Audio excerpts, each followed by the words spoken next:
In previous episodes of the Nexus Podcast, experts from across the university showcased how Jefferson trains students to focus on sustainable practices in the classroom and beyond. Those areas ranged from fashion design students creating new garments from repurposed Converse sneakers and vintage gloves, and the impacts of climate change and climate-related disasters on health and healthcare delivery, to the creation of the multidisciplinary Institute for Smart and Healthy Cities. You can access those episodes by visiting jefferson.edu/the Nexus. Still, the topic is of such acute interest to students and faculty that, to commemorate October's standing as National Sustainability Month, we wanted to revisit the area and highlight additional means through which the focus turns to sustainability.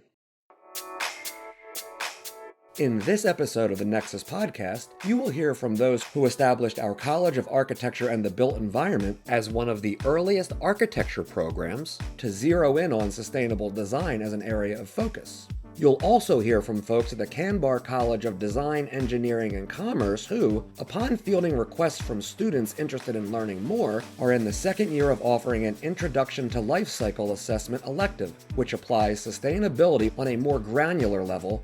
Before we get into that fall semester offering, let's start this story back in the mid-aughts, when the shift to establish the College of Architecture and the Built Environment as being among the oldest sustainable design programs in the country started in earnest.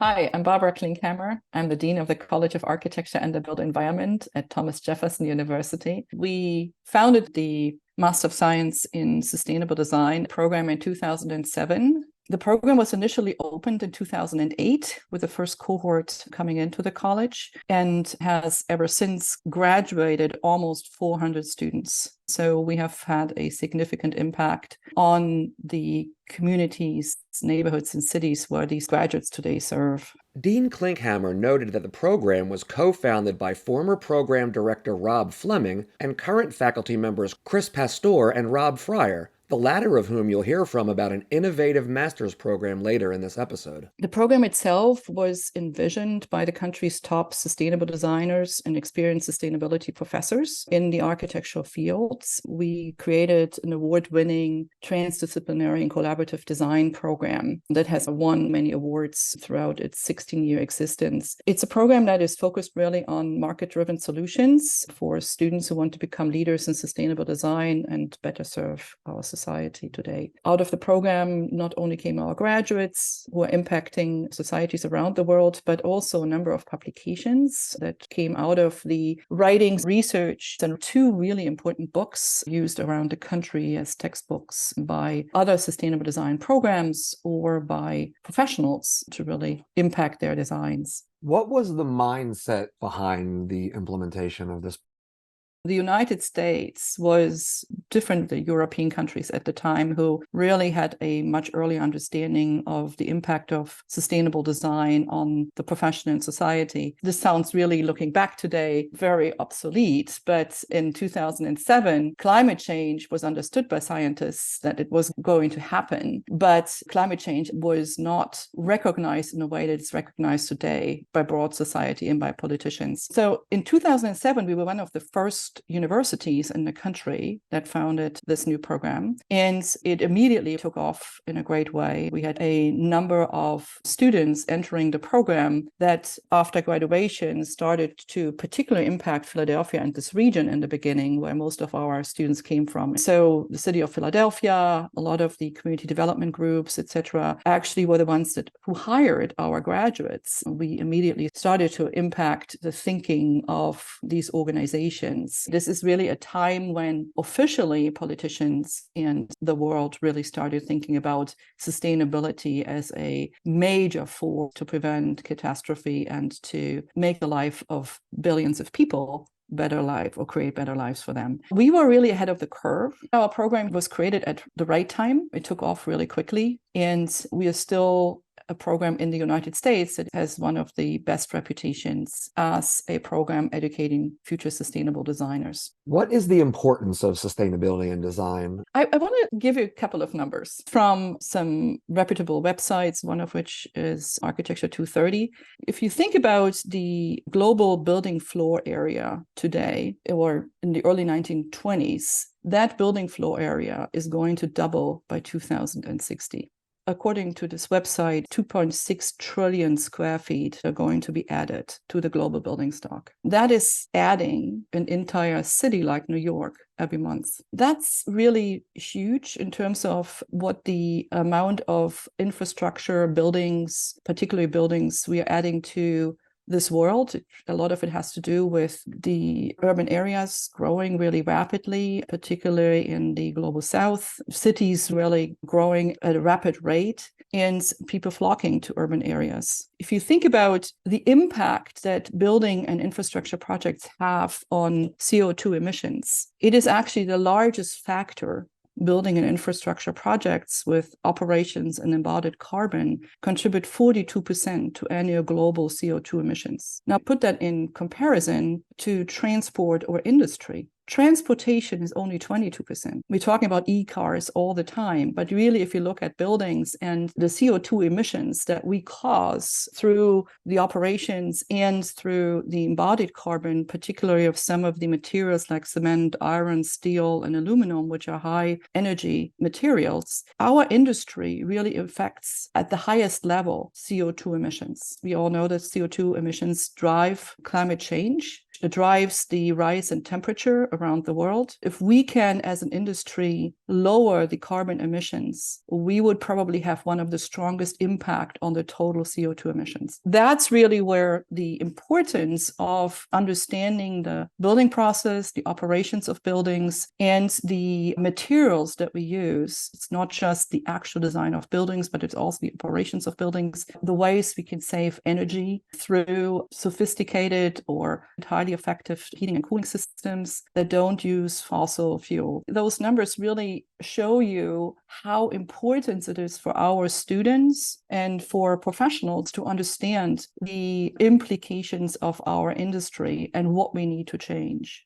What are we seeing locally that speaks to this importance? We all can contribute to the looming issue of rising temperatures and the effect it has on a changing climate that we all see with hotter summers, more and stronger hurricanes, or any kind of weather that really impacts our local area. We have seen this just recently with the flooding in New York, with another storm that just came through. So it really hits home, right? The more these temperature rises get out of control, the more we will see the effects of climate change that will really hit our own neighborhood, our own homes. What can we do to mitigate those impacts? Let's just start with building homes and building buildings, really looking at materials that have less CO2 emissions. The use of materials like timber really is becoming a major construction material, even with high-rise buildings. There are ways of looking at material resources that have a smaller impact on the environment, or a bigger impact in the sense of saving energy and saving CO2 emissions. How we source these materials, do they come from within a range of 100 miles, 200 miles, 500 miles, or do they come from overseas, right? That contributes enormously to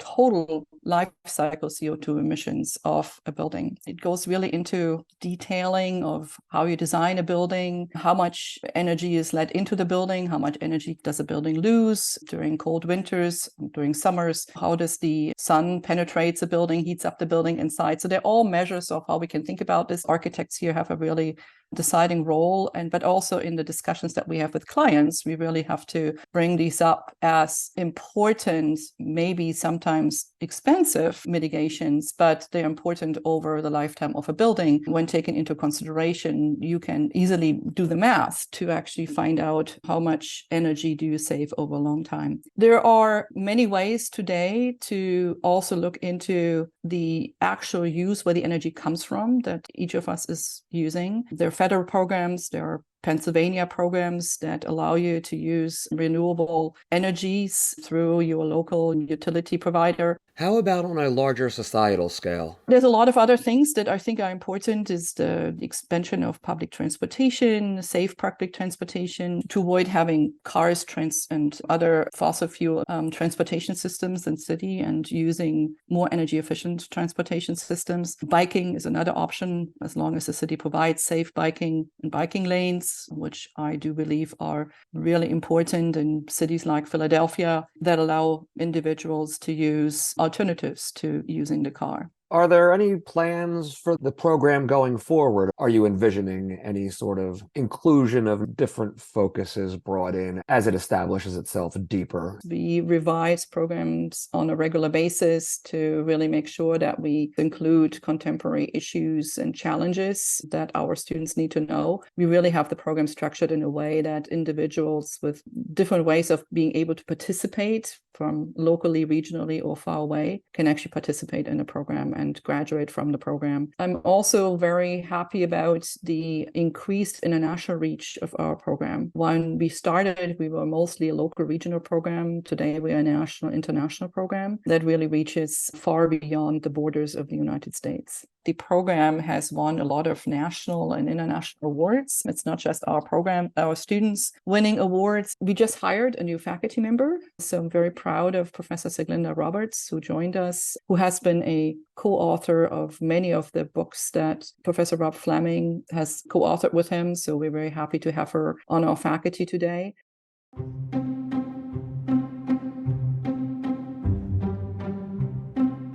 Just referenced by Dean Klinkhammer, Professor Siglinda Roberts, along with program co-founder Rob Fryer, are at the helm of the MS in Sustainable Design program.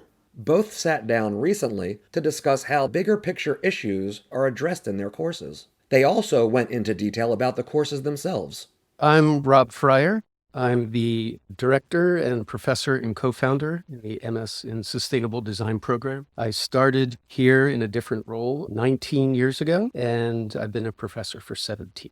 I'm Siglinda Roberts. I'm an assistant professor in the Master of Sustainable Design program. I've just started this fall. What brought me here was the opportunity to be able to teach in the Masters of Sustainable Design program. The Masters in Sustainable Design is typically a 2-year program. So Siglinda and I are teaching several courses for both first and second year students. For first year students, our classes lay the foundation for understanding our innovative approach to sustainable design, the frameworks and the skills, and how to apply them immediately.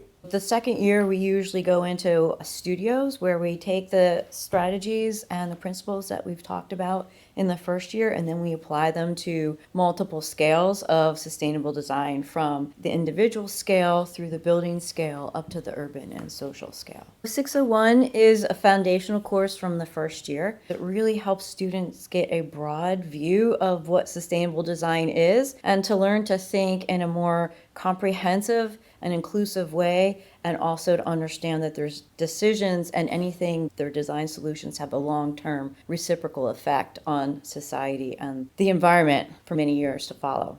The Adaptive and Resilient Design course looks at the importance of and strategies to increase the adaptability and resilience of the built environment. We look at 3 projects at different scales, one at the human scale, and then at the building and site scale, and then at the city scale. They'll explore issues about how do you design for a climate when it's changing, when most buildings go obsolete very quickly. How do you future-proof any building that you design so that it can last well into the future? We're talking like hundreds of years. It's the course where they really get to apply what they learn in Siglinda's course, where most other sustainable design programs focus on just improving the energy efficiency of the building.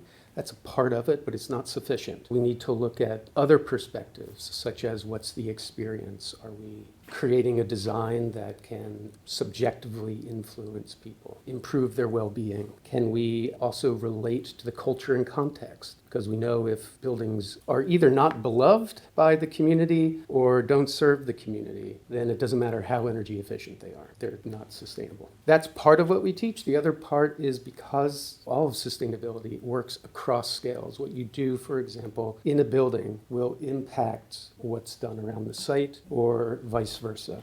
And things done at the city scale can influence things that happen on your site. So we need to think across scales and across time in order to align initiatives at those different scales. So what's happening on your building and at the city can support each other. Our studios are very important. This semester, students are involved in creating a net zero building. It's a different design process. It's a very innovative design process that isn't taught probably anywhere else. They are learning how to design sustainable buildings first, instead of what's done in other programs is sustainability is usually tacked on at the end of a traditional design process. We threw that out and started over. If you do this in practice, it makes it very easy for those sustainability initiatives or techniques that you've used at the end of the process to be cut when it runs up against budget issues.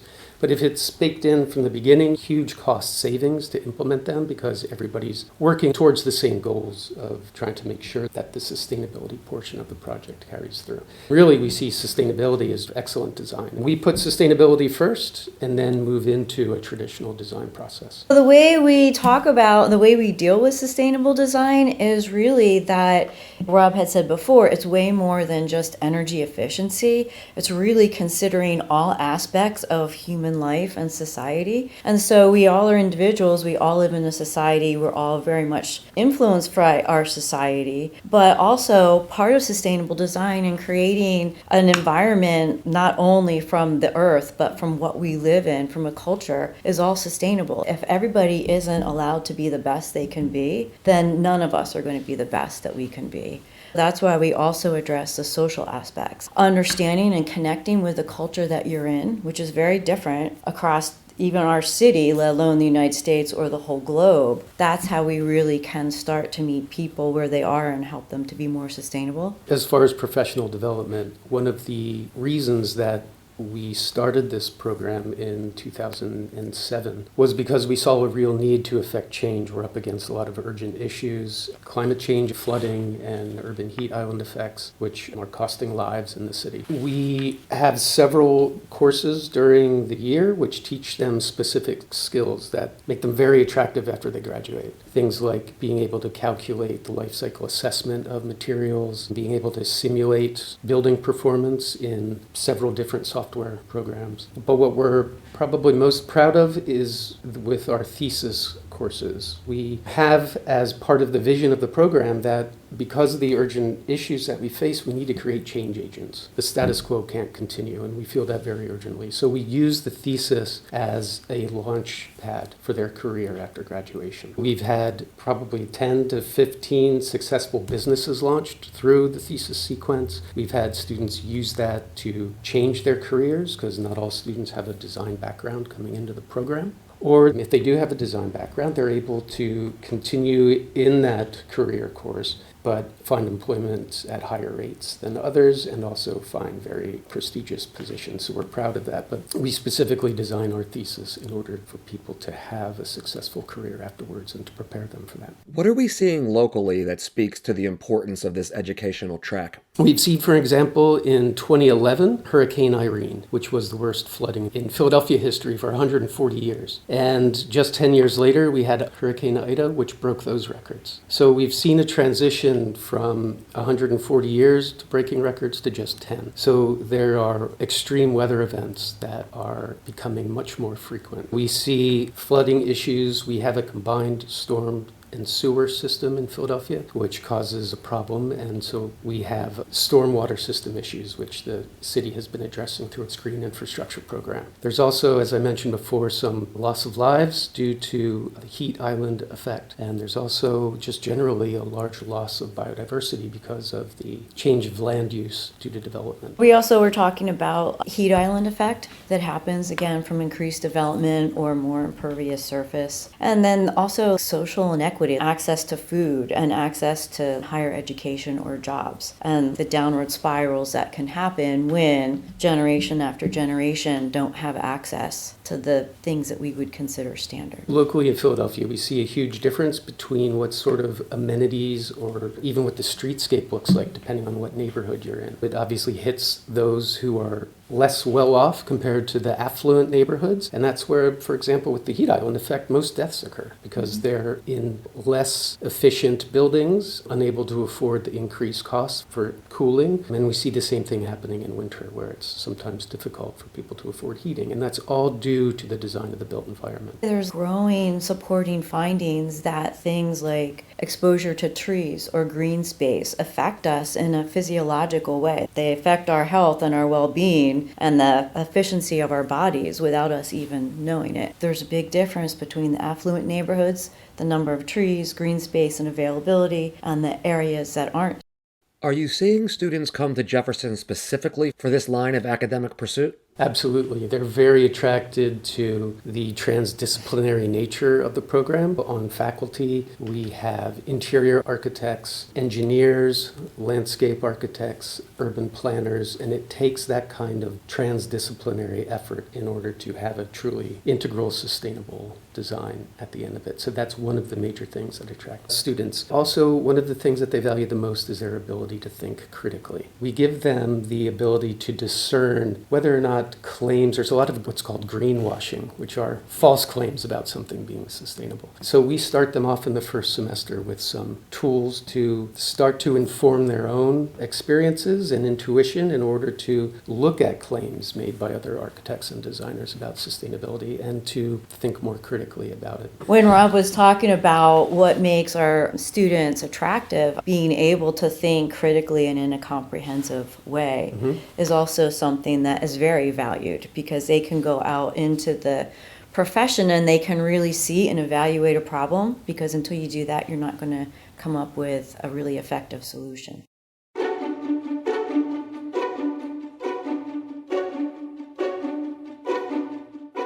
As with many things involved in the university's Nexus learning approach, many of these sustainability advances resulted from cross-disciplinary collaborations.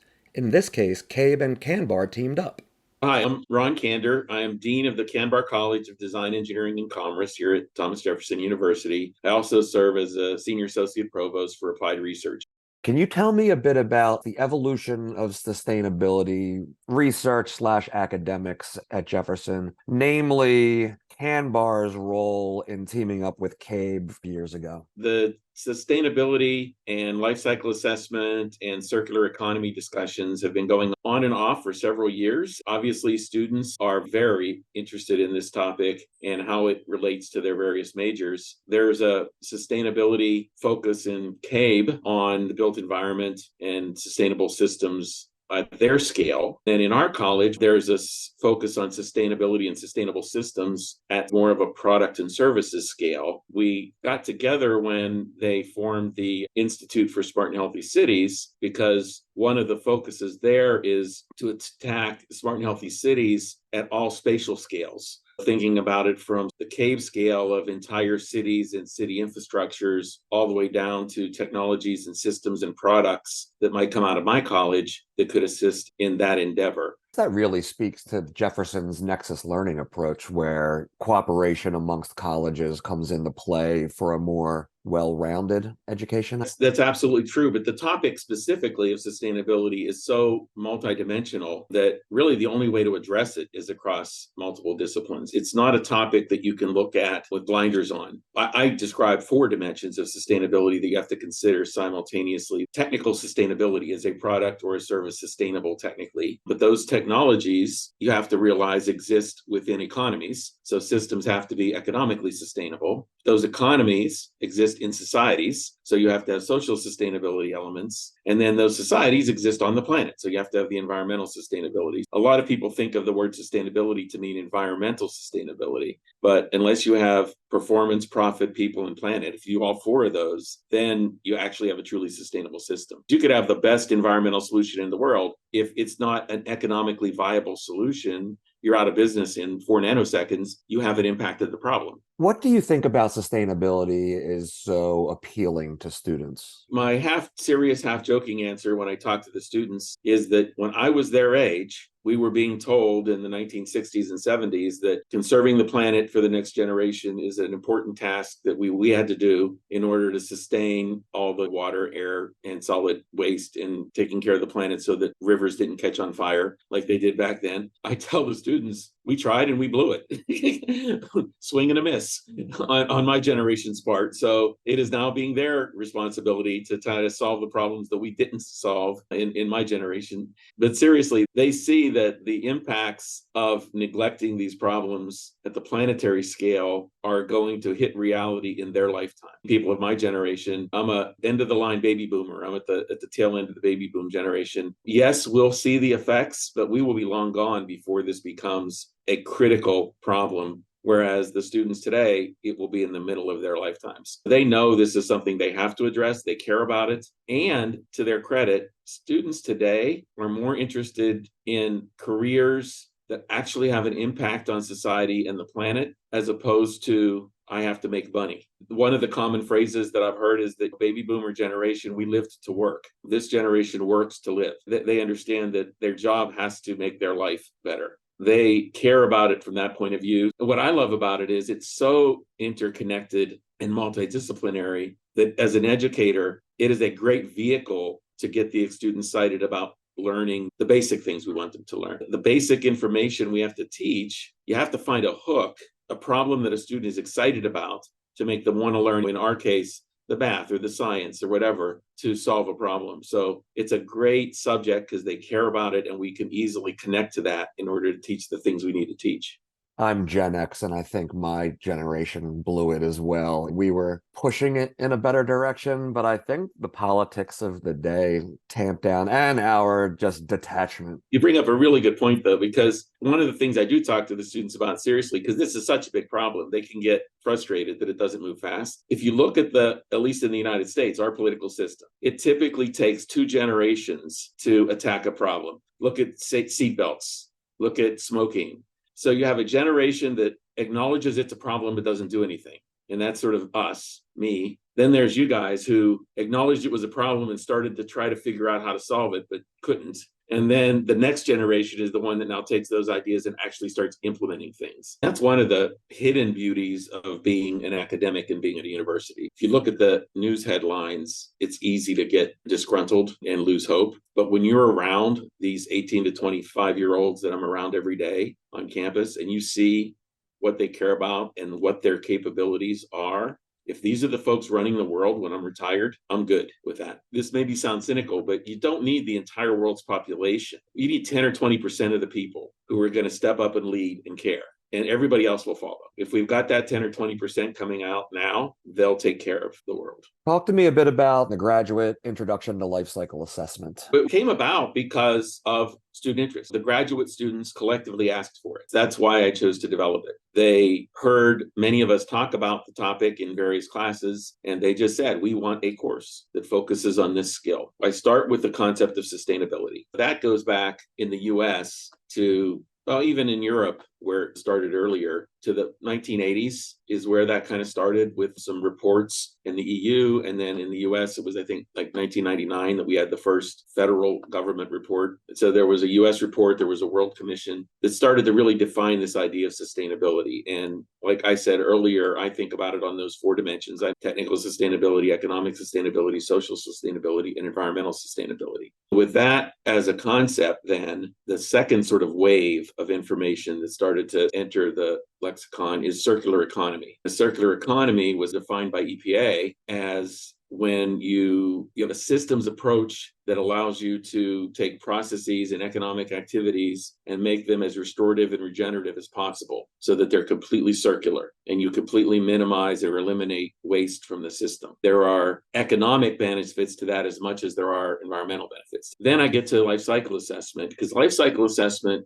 is really the metric that you can use to measure sustainability and circular economies. It is an accounting system, if you will, that says from cradle to grave of a product or a service, can we account for all the energy in, all the materials in, and all the products that come out and all the waste streams that come out, and collectively measure all of them, and then model that as a complete impact on the environment or an economic impact on the world. It is a tedious process, but it's a very rewarding process to collect that information and then make a quantitative assessment. Because the problem with sustainability and circular economy discussions is most of the information is anecdotal. Should you use a plastic bag at the grocery store or a paper bag at the grocery store? You should use a plastic soda bottle or a can, aluminum can. It's easy to talk about those qualitatively, but until you sit and actually do that cradle to grave analysis, can you say this one, its impact on global warming is 5 times bigger than this option's impact on global warming? So that's what life cycle assessment does. There's an international standard, ISO 14000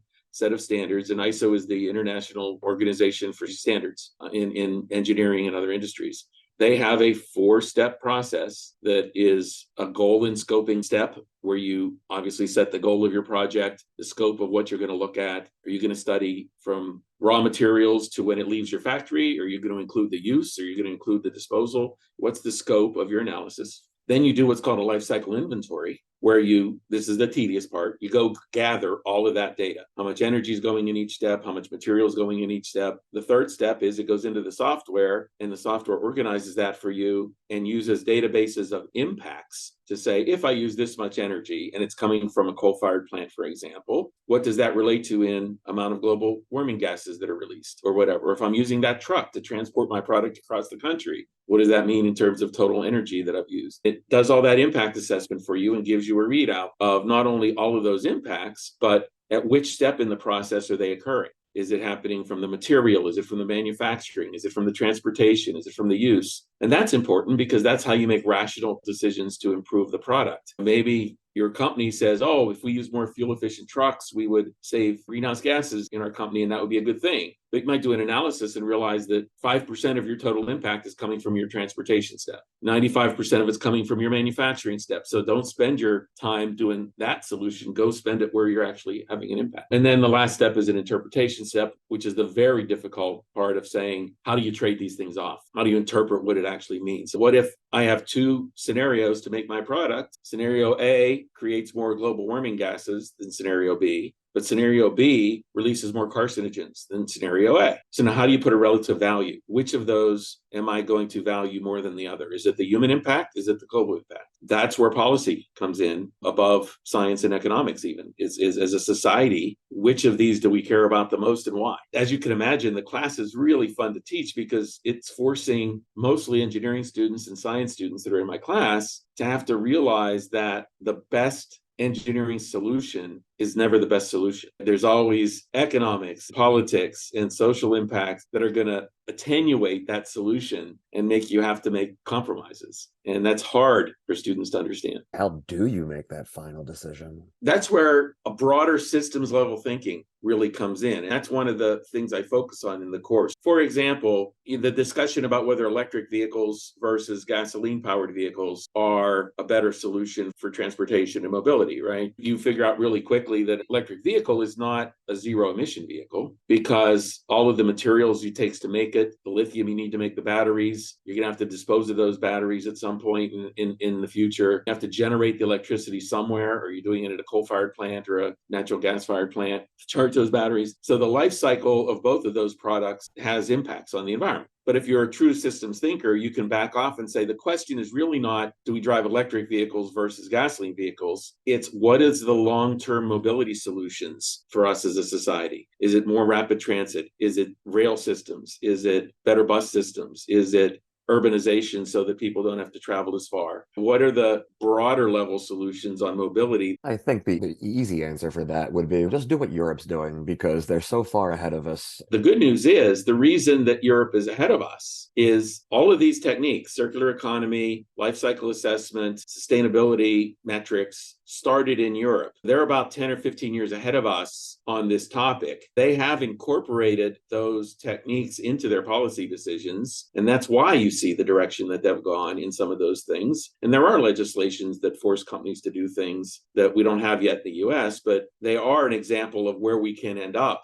10 or 15 years from now if we start incorporating these kind of solutions into what we do. And the good news about looking at circular economy solutions is that they can also make economic sense, generate jobs, generate profit for companies, because if they don't, people aren't going to do it, right? Business models are some of the places where the biggest environmental impacts can be saved. There are companies in Europe now, two companies that are doing this. One is lighting systems. So if you build a building in the Netherlands, rather than you buying light fixtures and buying light bulbs, you purchase lighting as a service from a company. So you pay a monthly fee. They put in light fixtures, put in light bulbs, provide you the light, and then they make a profit by how efficient they can make that system. So if they can come up with highly efficient light bulbs, use less electricity, give you all the light you need, but do it at the lowest cost with the least amount of energy and least amount of materials, they make more money. So there's an economic incentive. Same thing is true with carpeting. Rather than you buying carpet for your building, you can hire a carpeting service and they will install and repair carpeting for a monthly fee. Now they need to make the most recyclable carpeting, make it as cheaply as they can, make it as durable as they can, so that they then generate a profit. So there are business models that will work in a circular economy. Dean Kander says that the course started last fall with this semester's cohort of a half dozen to 10 students representing its second groups.